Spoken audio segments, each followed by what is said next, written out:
On Sundays, what we do is we do a bit of a masterclass for the SA20, and today we're going to be doing bowling, mainly down the route of slower deliveries and any other questions that are going to come from my two guests. They're the SA Schools SA20 kids. We've got Jordan from Graham College, we've got Zandile from United Cricket Club. How are you guys? Are you looking forward to this? No, I'm good, thanks, sir.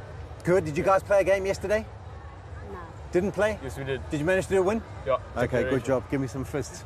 Okay, so quickly we're going to go into it. Obviously, bowling has been transformed by the introduction of the T20 in format. And you have to have some really good skills.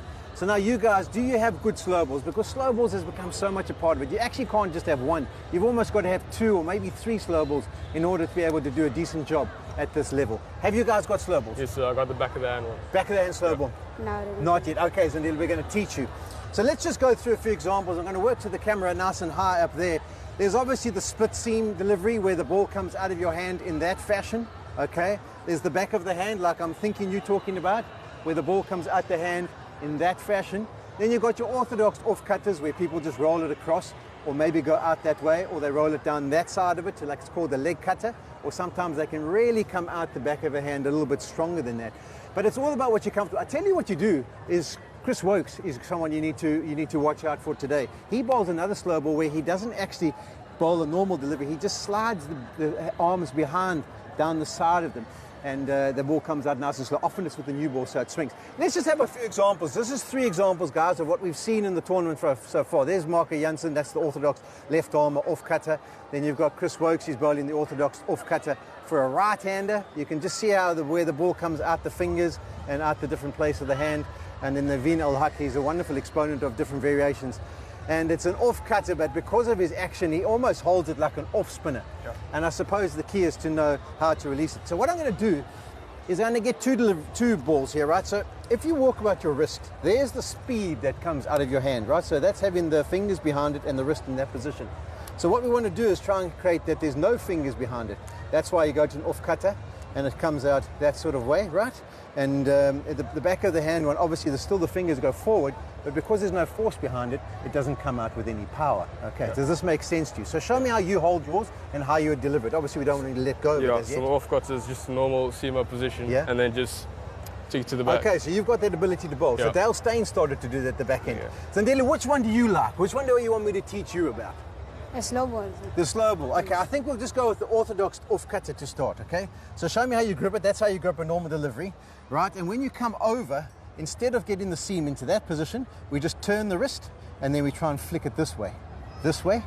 No, don't cut across it. Just try and go straight down. There we go. Okay, and that's how it comes out. Okay, so now I'm going to work to this camera that's behind the net, right? And we're going to try and create a bit of deception. So if I've got it in my wrist now, right, so that's an orthodox delivery, and watch how fast that comes out, right? The same position in the wrists, and all I do is turn it. You see how that one comes out. Now it's the same arm action, and then it just comes out at a slightly different pace. And that's the key. So if I say to you, I want you to catch this, right? Yeah. Catch that, okay? Throw it back to me. Now I want you to catch it again. Catch it. You see now, what did you do? Yeah. You thought I was coming. Because why? Because I deceived you. Yeah. I deceived you into thinking the ball was coming, and then all of a sudden I changed up, and that's what we're trying to do. So that is the key. So now you grab it, because you give me a back of the hand one. Show me one into the net. Yeah. Let's see how it goes. Oh, I like that. The seam comes upright. That was a fantastic. So now what we've talked about, so just roll it across.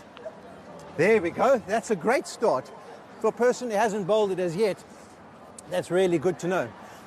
The other thing I'm going to go down the route of is, I don't know if any of you guys have had an occurrence where one of your friends or someone in your team has been called for throwing. Yep. Has there been anyone who's been called for throwing? Yeah, a mate of mine that got called for throwing in the Kirk Week side.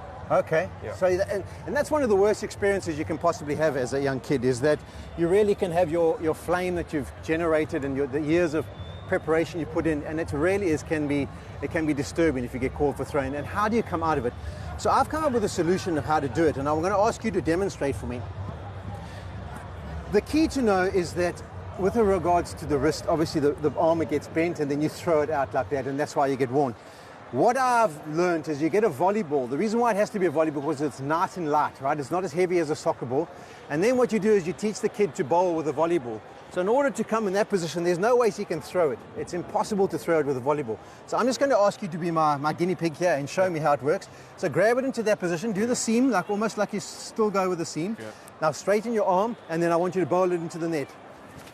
There we go. That's exactly what we want to be done. And you can see that that arm at no stage can it bend. It can't. It's unbelievable to be able to do that. Let's try. You give me an example. So keep it as almost as you got it. Yes. Straighten the arm and then bowl it through. Yeah, it's hard to grip. That's why it's good for this drill. There we go. That's perfect. So that's what you can do. If you've got the issue of being called for throwing and you get into a little bit of trouble, get the volleyball, put it in your hand and bowl lots of deliveries like that. Okay, guys, I hope you've enjoyed that. Fantastic to have you guys down here. I love that slower ball. That's really good out the back. I think keep perfecting it. And Zandile, I love the off cutter. If you can master that, I think it's be fantastic. That's all our thoughts on the slower balls. Hope it helps you kids at home as well.